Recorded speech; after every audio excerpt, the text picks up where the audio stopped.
Hi, good evening. I'm Shane Jones with the Lime Sports World. Cricket fans will get to see the two-test series between the West Indies and India starting in Kolkata a few hours from now. Live coverage will be on MCTV's ESPN from 11:20 tonight. That's channel 300. But it's not time for that just yet. Let's look ahead to the first test. Test cricket on the subcontinent. If you can't score substantially in your first innings, you will struggle. Something the Windies skipper knows. In India, we all know you got to put runs on the board. And our bowlers got a good workout. We've been practicing. We had a practice session today. We have another one before the test match starts. And everybody looks ready and eager to start the series versus India. And if the Windies want to score big, they will heavily depend on the left-handed pair of Darren Bravo and Shivnarine Chanderpaul. Now, the last time Bravo played Test cricket in India, he got 2 centuries. And the subcontinent seems to be one of his favourite places to bat, getting another 2 tons in Bangladesh. In India, you will need to bat long periods of time with the ability to play spin well, something Chanderpaul knows all about. And again, the Windies will be looking to use him as their anchor. If the regional squad can get good contributions from the likes of Chris Gayle and Marlon Samuels, totals over 450, which will be needed, can be achieved. The West Indies have won 6 straight tests on a trot, but many believe this series will now be the real assessment of the progression of the squad. Personally, I believe that it won't be a walk in the park for the Indians as some may think. Let's look at 2 factors. The last time the Windies visited India, although they lost, the series was highly competitive and entertaining, and it can be argued they are a better unit this time around. The Indians will have some distractions of their own. Who wouldn't be affected by the carefully planned retirement and 200th Test match of Sachin Tendulkar and the fiasco that will come with it? It can be easy for some of their players to lose focus. This, coupled with the loss of Ravindra Jadeja, will pose some combination problems for the Indians and may just give the Windies a bigger than usual outside chance. Shane Shillingford will be the frontline spinner, but will the Windies use Veersamy Permaul along with him, or opt to lengthen the batting with Narsingh Deonarine?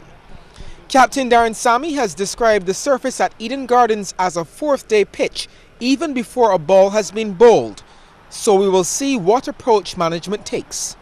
The home side carries the obvious advantage for the first test, and with informed batsmen like Chadeshwar Pujara, Shikhar Dhawan and Virat Kohli in the mix, to be backed up with spinners like Pragyan Ojha and Ravichandran Ashwin, the Windies will be really up against it.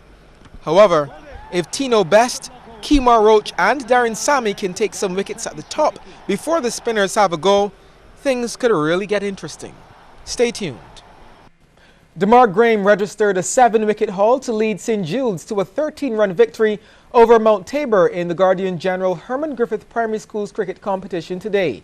St Jude's made 67 at the James Bryan Complex, but Graham took 7 for 12 as Mount Tabor fell for 54. Meanwhile, Daniel Boyce also had an impressive winning bowling performance for Roland Edwards as they defeated St. Lucie Primary by 106 runs today at Alexandra. Scores: Roland Edwards 124 for 7, St. Lucie 18 all out, with Boyce taking 5 for 8.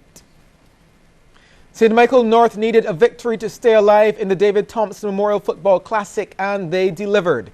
Playing at Eden Lodge last night, they blanked Christchurch South to move to 2nd in the Nigel Harper zone and secure a berth in the knockout round. CBC's Damien Best reports. St. Michael North in the yellow jersey with the black stripes up against Christchurch East. 24th minute free kick awarded after a shove in the back from the defender. Andre Pinder standing over the ball.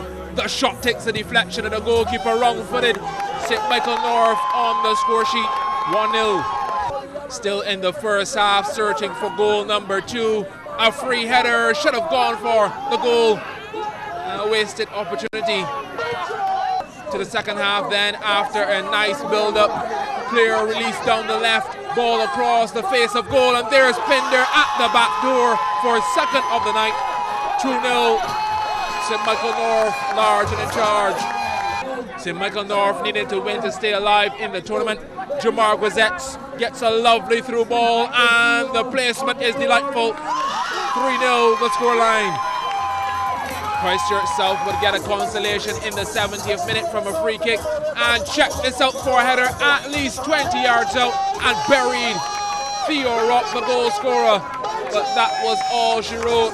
St. Michael North 3, Christchurch East 1. Damien Best, CBC Sports. Thanks, Damien. In the night's other game, St. Michael's South and St. Andrew played to a 0-0 draw. St. Andrew have already qualified for the next round, while St. Michael's South has a slim mathematical chance of advancing. Barbados is making big waves in the surfing world. That's according to this island's top junior female surfer, Chelsea Tuak. Tuak arrived home today after finishing third at the Association of Surfing Professionals Junior World Championships in Brazil. This was the best ever result of any Caribbean junior surfer. That event brought together the champions from 7 regions, including North and South America. Tuak made it through the rounds and reached the semis, only for her to lose out to top Hawaiian surfer Tatiana Weston Webb to finish third overall. It feels great to be back home. It was a great trip to Florianópolis, Brazil. It was my first time at the ASP World Juniors, and it was a great experience. I mean, the waves were great. It was a little colder than I expected, but it was fun. My first heat went well, and I made it all the way to the semis. And in the quarters was probably the most important heat of my life. I was against Bianca Buitendijk from South Africa, and she's actually on the world tour. So that was a great accomplishment for me to make it through that round. And I mean, I got third overall, so it was a great year. And there's always next year for the title, but it was a great experience. Chelsea's performance guarantees her a place in all of the ASP 6-star events next year. Because I came in the top 4 of the World Juniors, I'm guaranteed a spot in the round of 60 for all of the qualifying events next year for the World Tour. So I'm going to try and do as many as them as I can and try and qualify for the World Tour. So next year it's going to be a higher level for sure. All the contests are going to be harder. I'm going to be against older girls. But I'm really excited. I'm just home to re-energize right now and train hard and kind of get my boards dialed in and get my surfing up to the best level, and then we'll see how next year goes. But I'm really excited to see what's come. Barbados is gearing up for this year's Stepping Stones NACRA Sevens Rugby Championships in the Cayman Islands this weekend. The local team will be seeking to improve on its 7th place finish at the 2012 edition in Ottawa. 9 UK-based players are currently in Barbados, joining their local counterparts at the Powerade Rugby Barbados Sevens camp, which concludes tomorrow. The BRFU also hosted an Olympic Solidarity technical coaching course in conjunction with the Barbados Olympic Association at their Wilde headquarters. It's been an excellent preparation by Coach Whipple and Manager Marty, so the guys are well organized. We've been on the field 3 times, and then we've been in the classroom on and off, going through video analysis, going through game preparation, getting ready for the qualifiers in the Caymans, and then going on to the Commonwealth Games. The important thing is we reinforce the good things that we've been doing. There's some really good athletes here, and what we have to keep doing is just keep on that boil and moving forward. They do a lot of good things, and we just have to keep reinforcing that. This year's 12-team tournament will serve as a qualifier for 3 international tournaments next year. Barbados rugby captain Sean Ward says the squad keeps getting stronger. The team is working extremely hard.